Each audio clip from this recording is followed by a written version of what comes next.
The Barbarians by Tom Godwin. Tal Karant, Supreme Executive of Tharnar, signed the paper and dropped it into the outgoing slot of the message dispatch tube. It was an act that would terminate 180 days of studying the tapes and records on the Terran ship, and would set the final hearing of the Terran man and woman for that day. And, since the Terrans were guilty, their execution would take place before the sun rose again on Tharnar. He went to the wide windows which had automatically opened with the coming of the day's warmth, and looked out across the city. The city had a name, to be found in the books and tapes of history, but for 50,000 years it had been known as the city. It was the city of all cities, the center and soul of Tharnarian civilization. It was a city of architectural beauty, of flowered gardens and landscaped parks, a city of 500 centuries of learning, a city of eternal peace. The gentle summer breeze brought the sweet scent of the flowering lana trees through the window, and the familiar sound of the city as it went about its day's routine. A sound soft and unhurried, like a slow whisper. Peace for 50,000 years. Peace and the unhurried quiet. It would always be so for the city. The supreme executives of the past had been chosen for their ability to ensure the safety of the city, and so had he. He turned away from the window and back to his desk to brush his hand across the gleaming metal top of it. No faintest scratch marred the eternalized surface, although the desk had been there for more than 30,000 years. It was permanent and never-changing, like the robot-operated fleet that guarded Tharnar, like the white and massive executive building, like the way of life on Tharnar. The Terrans would have to die, lest the peace and the way of life on Tharnar be destroyed. They were of a young race, a race so young that his desk had already been in place for 15,000 years when they began emerging from their caves. They were a dangerously immature race. It had been only 300 years since their last war with themselves. 300 years. 3 normal Tharnarian lifetimes. And the Tharnarians had not known war for 600 lifetimes. A race so young could not possess a civilized culture. The Terrans were, he searched for a suitable description, barbarians in spaceships. They lacked the refinement and wisdom of the Tharnarians. They were a dangerous and unpredictable race. It could be seen in their history, could be seen in the way the 2 Terrans had reacted to their capture. He pressed one of the many buttons along the edge of his desk, and a 3-dimensional projection appeared. The scene that had taken place 180 days before, when the Terrans were brought to Tharnar. The ship of the Terrans stood bright silver in the sunlight, slim and graceful against the bulk of the executive building behind it. The Terrans descended the boarding ramp, the left wrist of the man chained to the right wrist of the girl. 2 armed robots walked behind them, their faces metallically impassive, and 4 armed Tharnarian guards waited at the bottom of the ramp to help take the Terrans to their place of imprisonment. The Terrans approached the guards with a watchfulness that reminded him of the old films of the coast wolves that had once lived on Vendel. They did not walk with the studied, practiced leisure of the Tharnarians, but as though they held some unknown vitality barely in check. The face of the man was lean and hard, the black eyes inscrutable as flint. The girl looked at the guards with a bold nonchalance, as though they were really not formidable at all. Somehow, by contrast with the Terrans, the guards appeared to be not grimly vigilant, but only colorless. There seemed to be a menace in the way the man watched the guards. There was the impression that he would overpower them and seize their weapons if given a shadow of a chance. And the girl, what would she do then? Would she flash in beside him to help him, as the female coast wolves always helped their mates? He switched off the projection feeling a little repugnance at the thought of executing the Terrans. They were living, sentient beings, and intelligent for all their lack of civilization. It would have been better if they had been of some repulsive and alien physical form, such as bloated, many-legged giant insects. But they were not at all repulsive. They were exactly like the Thanarians. He shook his head. Not exactly. The similarity was only to the eye, and not even to the eye when one looked closely, as he had looked at the images. There was a potential violence about them, lurking close beneath their deceptively Thanarian physical appearance. The Terrans were not like the Thanarians. There was a difference of 50,000 years between them, the difference between savage barbarianism and a great and peaceful civilization. He looked again across the city, listening to its softly murmuring voice. In hundreds of centuries the city had known no strife or violence. But what if the barbarians should come? Not 2 of them, but thousands. What would they do? He was sure he knew what they would do to the gentle, peaceful city, and the faint twinge of remorse at the thought of executing the Terran man and girl paled into insignificance. Under no circumstance could they be permitted to live and tell the others of Tharnar in the city. Bob Randall shifted his position a little in the wide seat, and the chain that linked his wrist with Virginia's rattled metallically, sounding unduly loud in the quiet of the room. Virginia's black hair brushed his cheek as she turned her face up to him to ask in a whisper so low it could not be heard by the 4 guards who stood beside and behind them. "It's almost over, isn't it?"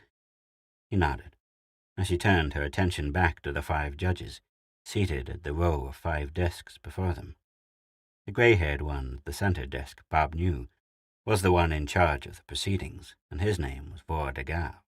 He had gained the knowledge by watching and listening, and it was the only information he had acquired.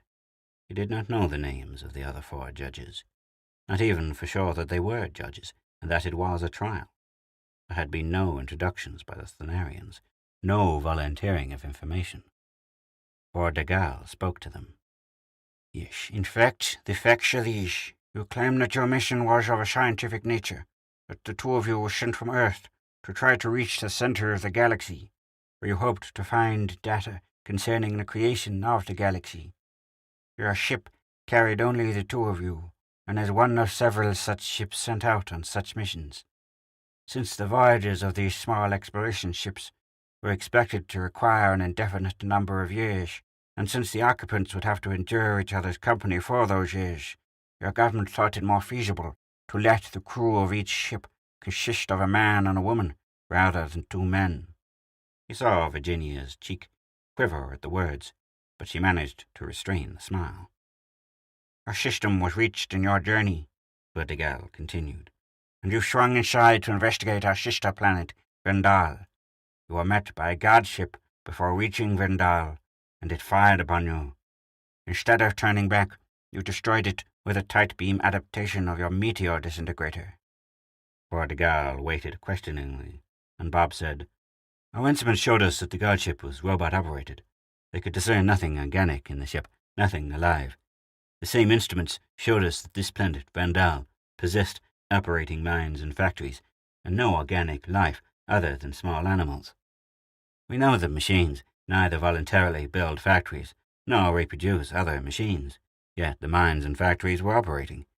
We thought it might be a world where the inhabitants had all died for some reason, and the robots were still following the production orders given them when the race lived." "And so you willfully destroyed the guard ship that would have turned you back?" "We did. It was a machine operated by machines, and so far as we knew, it was protecting a race that had died 1,000 years before. It was all a mystery, and we wanted to find the answer to it." Vortigern and the others accepted the explanation without change of expression. Vortigern resumed. 3 more guard ships appeared when you were near Vendal. In the battle that followed, you severely damaged one of them, and when your ship was finally caught in the guard cruiser's tractor beams, you resisted the robots. When they boarded your ship, you destroyed several of them, and were subdued only when the compartments of your ship were flooded with a disabling gas." "That's true," Bob said. "In summary, You deliberately invaded Thanarian territory, deliberately damaged and destroyed Thanarian ships, and would have landed on Vendal had the guard ships not prevented it. Your guilt is both evident and admitted. Are there any extenuating circumstances that have not been presented at this hearing? No, Bob said. None had been presented all day, for the good reason that there was not a single factor of the circumstances that the Thanarians would consider extenuating. Your guilt was evident from the beginning, Vortigall said. We have spent the past 180 days in studying the books and tapes on your ship. What we learned of your history and your form of civilization leaves us no alternative in the sentence we must pass upon you. The chain clinked faintly as Virginia lifted her hand to lay it on his arm, and she gave him a quick glance that said, Here it comes. Vortigall pronounced sentence upon them. Tomorrow morning, at 3312 time, you will both be put to death by a robot firing squad. Virginia's breath stopped for a moment, and her hand gripped his arm with sudden pressure, but she gave no other indication of emotion, and her eyes did not waver from Vortigall's face. Vortigall looked past her to the guards. Return them to their shell.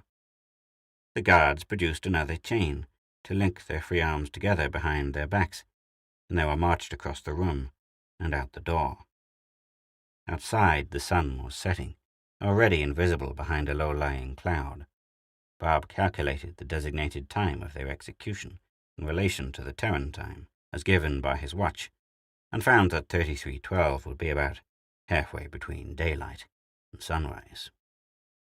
Tal Coranth stood by the open windows and watched the guards return the Terrans to their cell.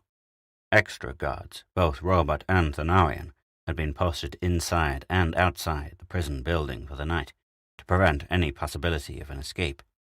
Other robots stood guard around the Terran ship, although it was inconceivable that the Terrans could ever overpower the prison guards and reach their ship. But it had been inconceivable that a ship as small as the Terran ship could ever destroy a Thanarian guard cruiser. The tight beam adaptation circuit of the meteor disintegrators was very ingenious. Why had the Thanarian cruisers not had the same weapon? They possessed the same general type of meteor disintegrators. The same adaptation circuit would transform a Thanarian cruiser's meteor disintegrators into terrible weapons. Why had no one ever thought of doing such a thing? Why had it been taken for granted for 50,000 years that the cruiser's blasters were the ultimate in weapons? What other weapons did the Terrans on Earth possess? How invincible would their cruisers be if a small exploration ship could destroy a Thanarian cruiser? The captive Terrans could not be permitted to return to Earth until the others of Tharnar. Neither could they be permitted to live out their lives in prison on Tharnar. Some day, somehow, they might escape and return to Earth, or send a message to Earth. The robot fleet of Tharnar could never withstand an attack by a Terran fleet. The fate of Tharnar and the quiet and gentle city would be written in blood and dust and ashes. There was the sound of rubber-padded metal feet in the distance, and he saw 6 more robots marching out to add their numbers to the robots already guarding the Terran ship. The ship itself was not far from the executive building, close enough that his eyes, still sharp, despite his 70 years, could make out the name on it. The Cat. And a cat was, he recalled the definition to be found among the Terran books, any of various species of carnivorous and predatory animals noted for their stealth and quickness, and their ferocity when angered. The robot shoved the plastic food tray under the cell door and went back down the corridor. Virginia turned away from the single window where the cat could be seen as a silhouette merging into the darkness. "Last supper, Bob," she said. "Let's eat, drink, and be merry." He went to the door to get the tray, and noticed the 3 robots and 2 Thanarian guards down the left-hand stretch of corridor, and the same number down the right. Virginia came up beside and said, "They're not taking any chances. We won't be here in the morning, are they?" "No," he said, picking up the tray. "None to speak of." He carried the tray to the little table in the center of the room, and Virginia seated herself across from him, as she had done each meal for the past 6 months. But she toyed with the plastic spoon, and did not begin to eat at once.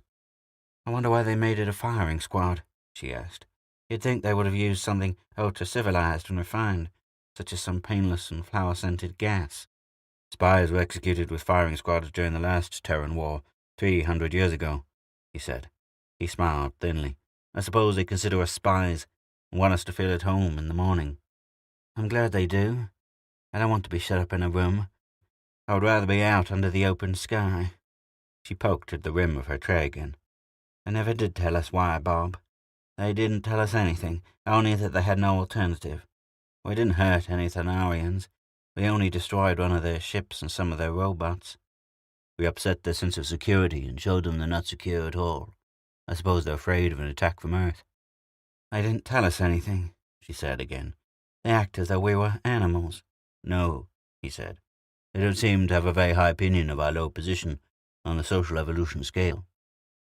He began to eat in the manner of one who knows the body needs nourishment to take advantage of any opportunity for escape, even though the mind may be darkly certain that no such opportunity shall arise.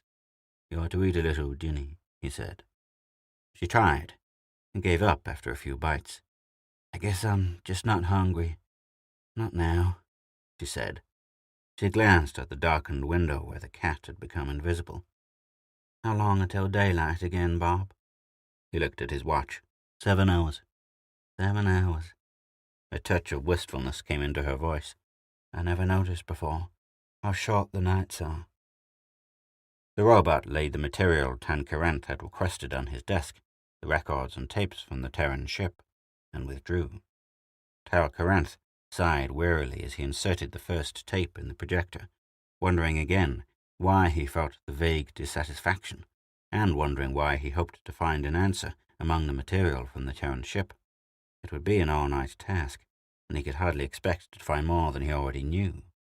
Tharnar was not safe and secure from discovery by Terrans in the years to come, and faith in the robot fleet had been an illusion.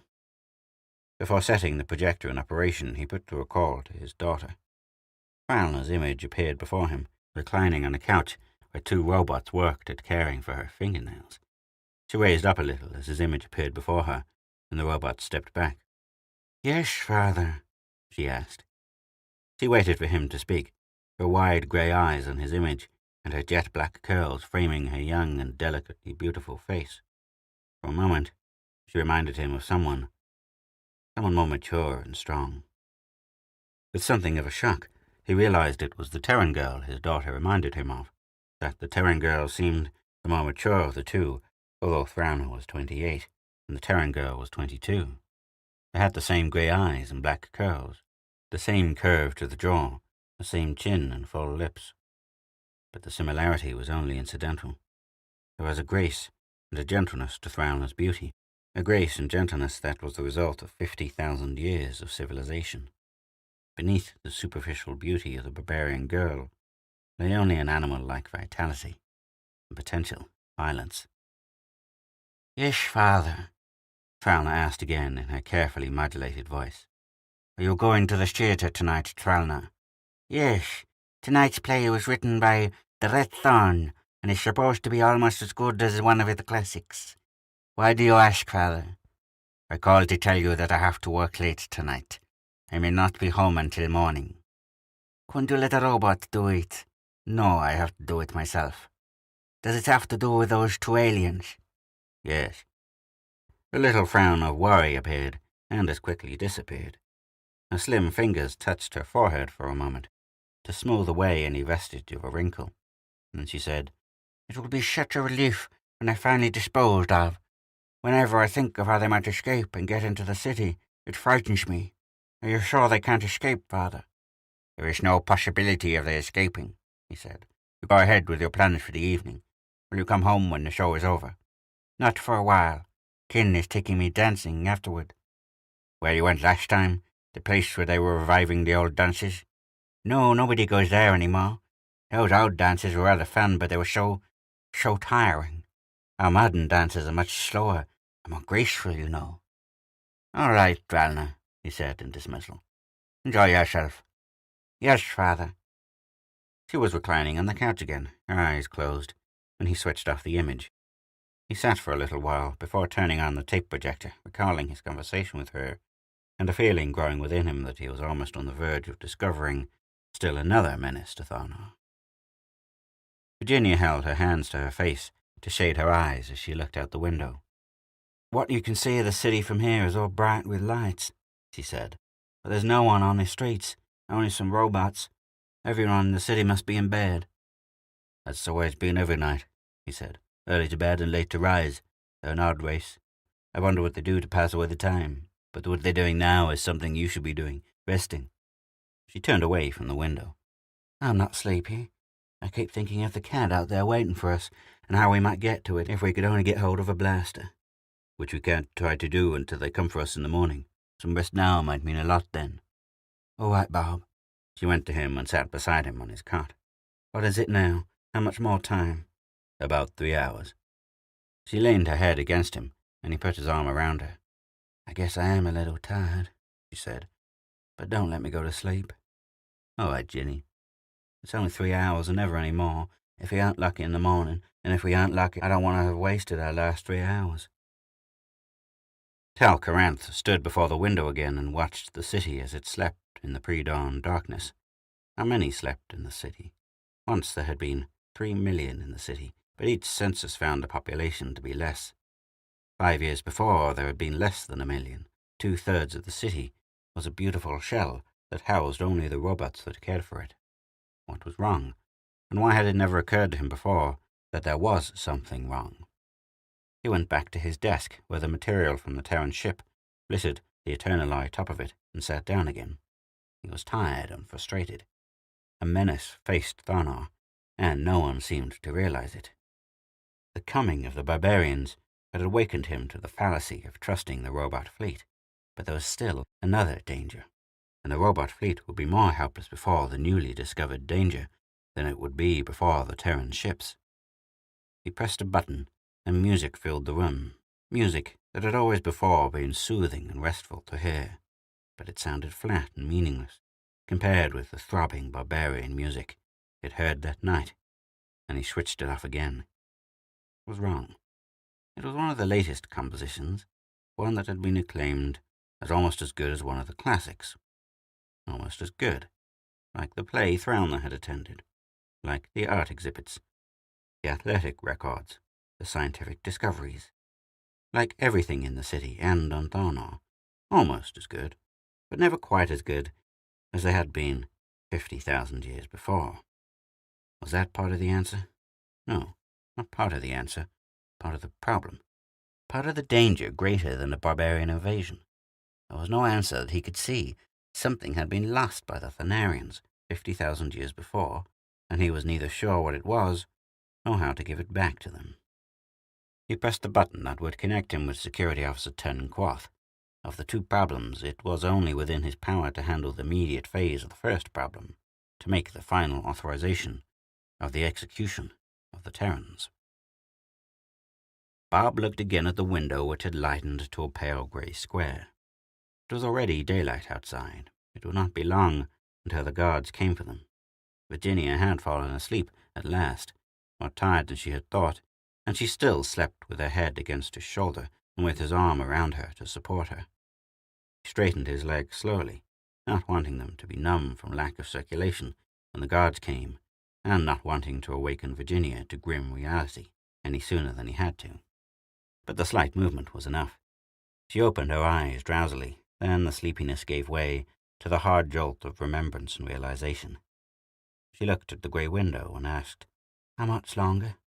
"Within a few minutes." "I wish you hadn't let me sleep." "You were tired." "I didn't want to sleep. I didn't think I would." And she changed the subject, as though to keep it from going into the sentimental. "I see the robot never did come back for the tray. We'll be leaving a messy room, won't we? I wonder if they'll disinfect it to make sure it's clean when we're gone. You know," she smiled a little, "fleas and things." She lifted her face to kiss him on the cheek, then she rose and moved to the window. "It's cloudy," she said. "There's a mist of rain fallen, and it's cloudy outside. I guess it's already later than we thought." He went over to stand beside her, and he saw that the morning was alight with near sunrise behind the grey clouds. "It's out there waiting for us, the cat," she said. He saw it, standing silver-white in the grey morning, gleaming in the rain, and with its slim, dynamic lines making it look as though it might at any moment hurl itself roaring into the sky. "It's a beautiful ship," she said. "I wonder what they'll do with it when they—" A sound came from the far end of the corridor, a snapped command in Tharnarian. The command was followed at once by the sound of footsteps approaching their cell, the heavy tread of robots, and the lighter, softer steps of the guards. Virginia turned away from the window, and they faced the cell door as they waited. "This is it," she said. "Are you afraid, Ginny?" "Afraid?" She laughed up at him, a laugh that came only a little too quickly. "It's like a play, set a long time ago on Earth, coffee and pistols at dawn. Only I don't think they're bringing us any coffee, and if we get a pistol, it'll have to be one of theirs. It isn't over with to the end, and maybe we could change the ending of this play for them. I'll be watching you, Bob, so I can help you the moment you make the try." The Thanarian guards stopped outside the door, their blasters in their hands. One of them unlocked the door, and 2 robots entered, guards locking the big door behind the robots the moment they were inside. The robots carried no blasters, nothing but 3 lengths of chain. The Thanarian leader outside the door rasped a command. "You will both turn to face the window with your hands behind you." Bob did not obey at once, but appraised the situation. The robots were massive things, more than 600 pounds in weight. Their metal bodies invulnerable to any attack he could make with his bare hands. But there was one chance in 10,000. If he could catch the first robot by surprise and send it toppling into the cell door, its weight might be enough to break the lock of the door. He struck it with his shoulder, all his weight and strength behind the attack, and Virginia's small body struck it a moment later.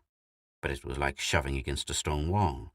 The robot rocked for the briefest instant, then it threw out a foot to regain its balance.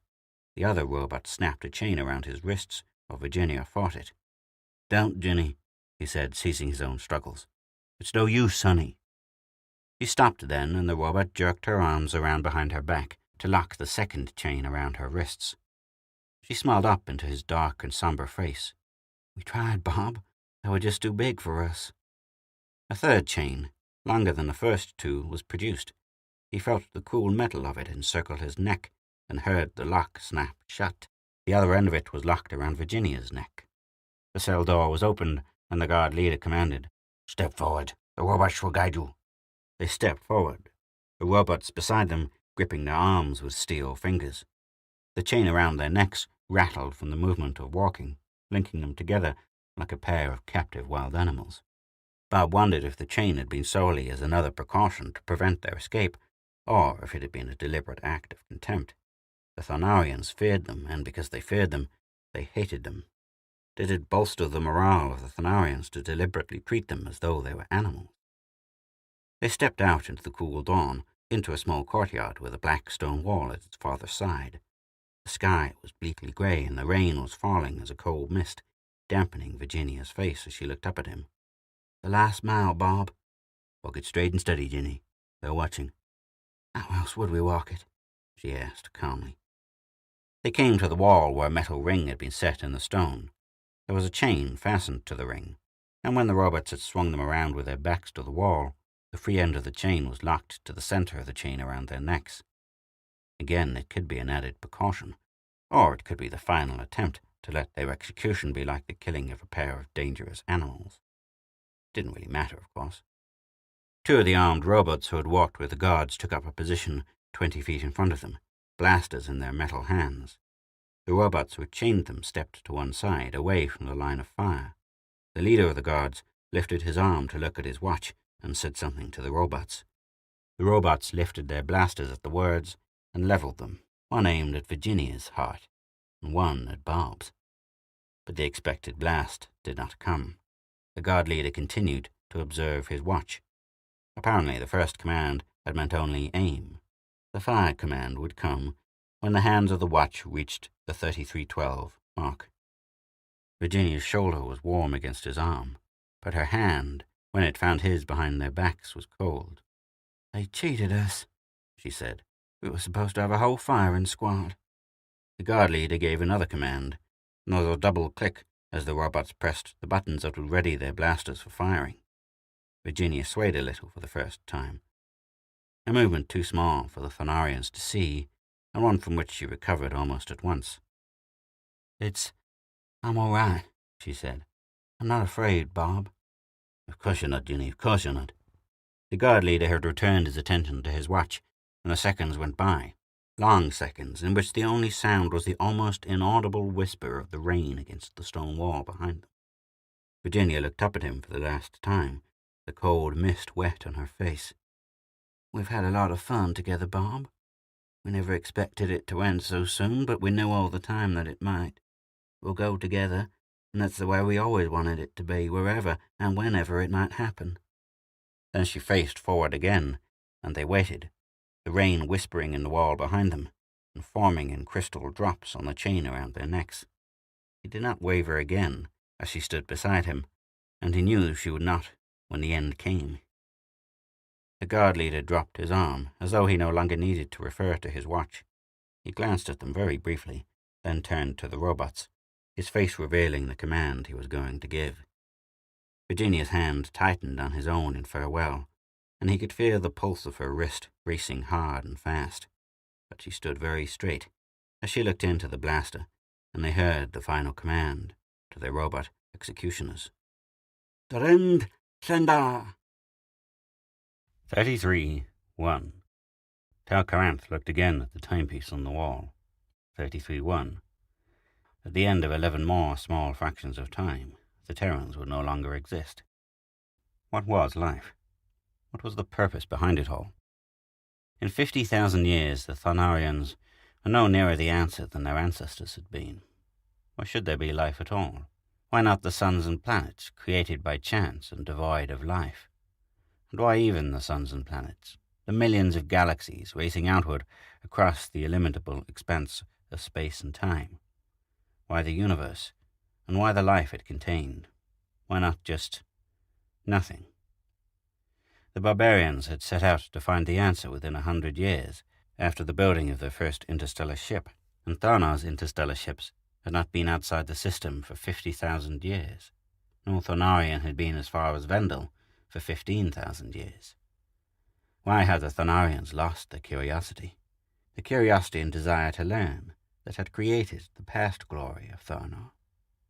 He thought again of what he had discovered that night, of one of the reasons why the Terrans had named their ship the Cat. It was not because a cat was a dangerous animal, as he and the others had thought. It was because the mission of the cat would be to explore in unknown territory, because of an old Terran proverb, curiosity killed a cat.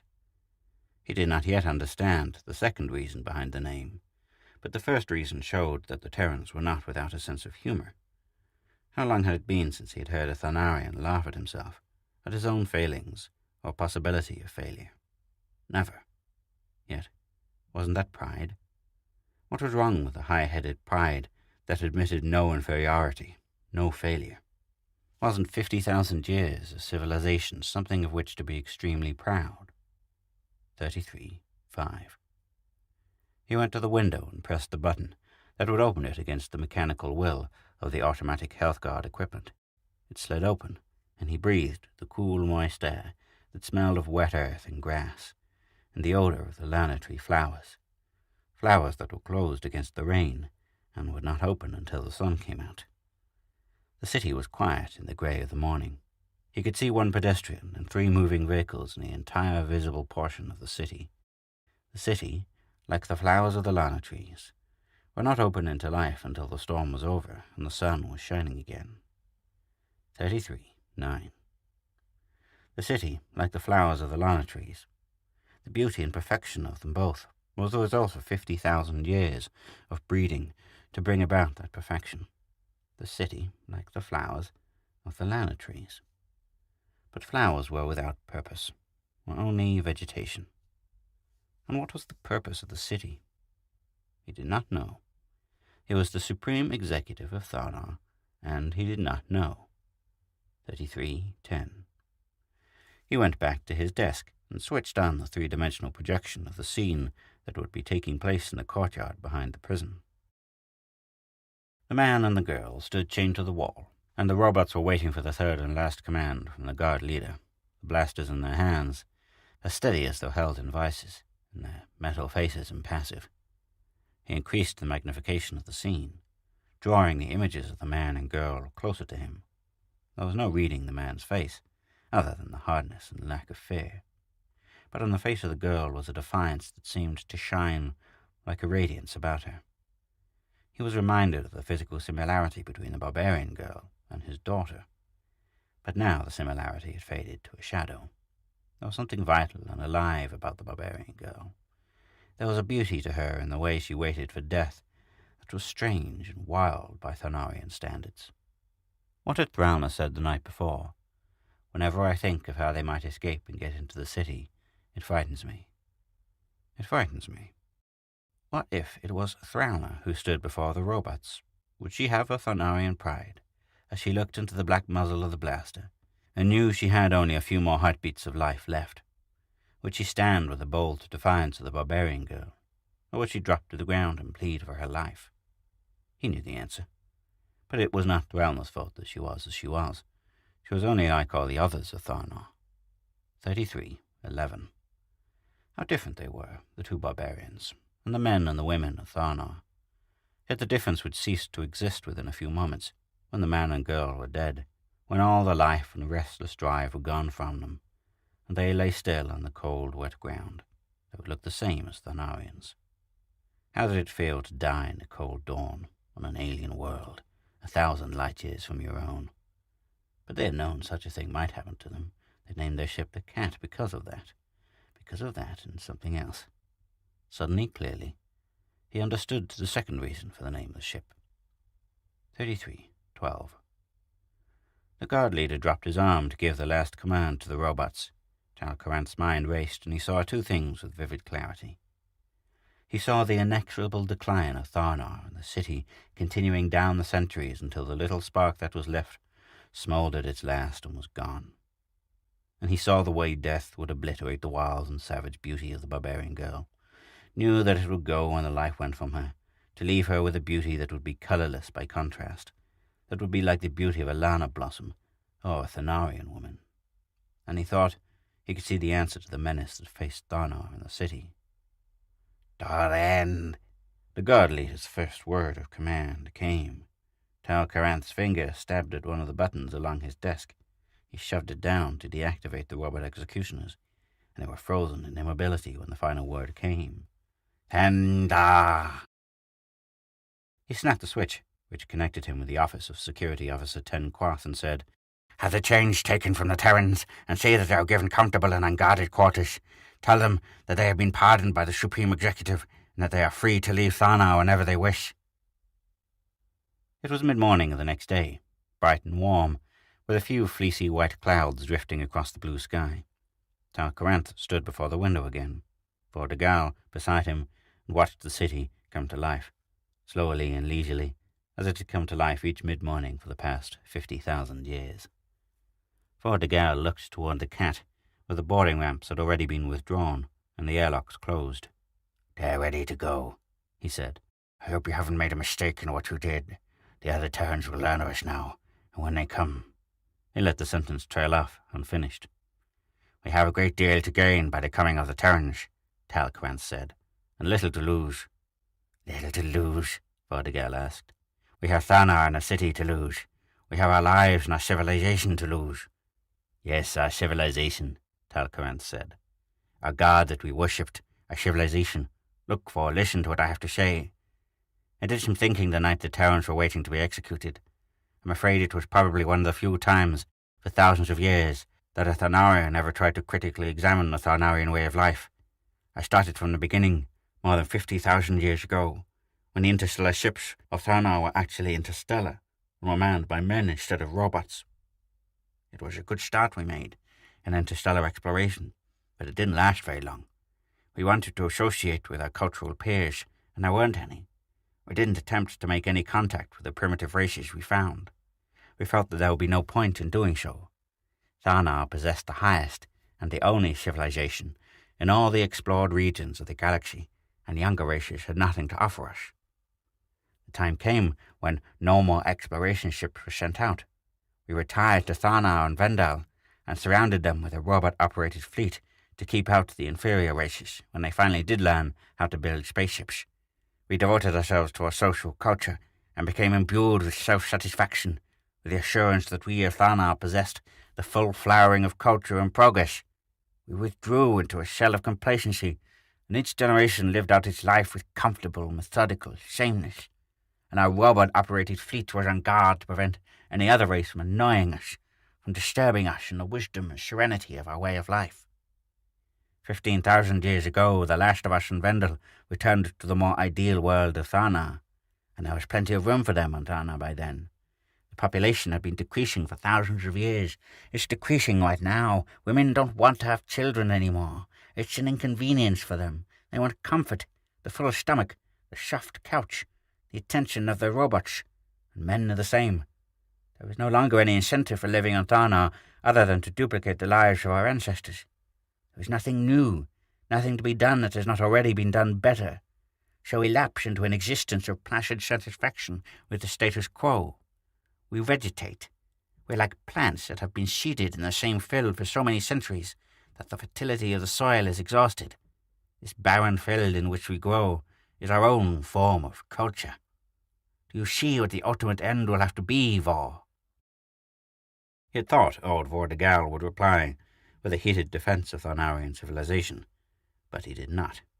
Instead, he said, "If the present trend continues, there will come a time when there will be more robots in the guard ships than there will be Tharnarians for them to guard. But is the other better? The destruction at the hands of the barbarians. Destruction? It's within their power to destroy us, but why should they?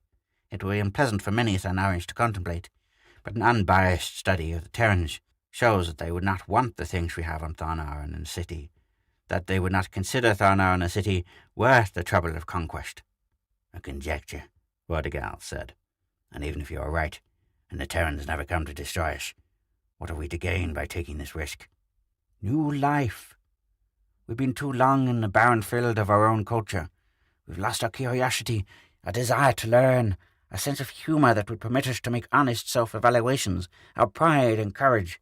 And in losing these things, we lost our racial urge to survive. Look at the city this morning, Vor. See how slowly it moves. Listen to how still it is for a city that contains almost 1 million people. Do you know what this day is for the city?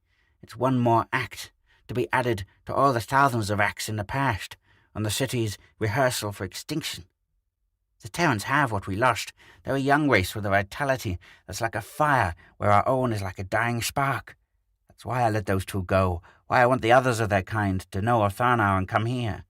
It's not too late for us, not yet too late for contact with these Terrans, to give back to us all these things we lost." In the pause following his words, the quiet of the city was suddenly shattered by the thunder of the cat's drives.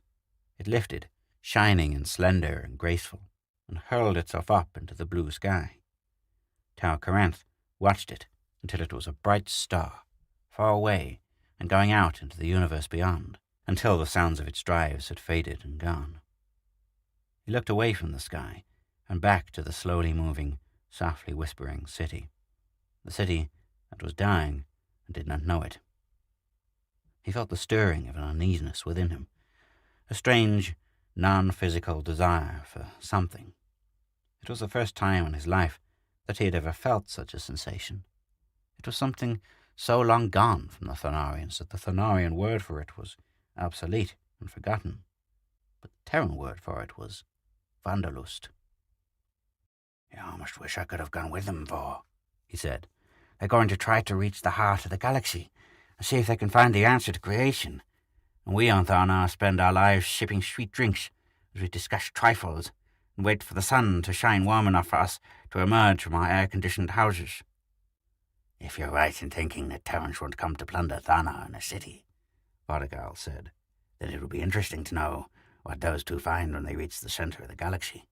They don't get killed long before they reach it." "I think any hostile forms of life they encounter will find them hard to kill," Tal Coranth said. "We paid a high price for their capture, remember. There were 2 Terran proverbs behind the name of their ship. It took me quite a while to understand the second one, but when I did, I realized the true extent of Terran determination and self-confidence. Their mission was to explore across the unknown regions of space. They knew it would be dangerous, very dangerous. So they named their ship the Cat, partly because of an old Terran proverb, curiosity killed a cat. But that was only half the reason behind the name. They intended to reach the center of the galaxy, and they didn't intend to let anything stop them. So there was a second meaning behind the naming of their ship. A cat has 9 lives.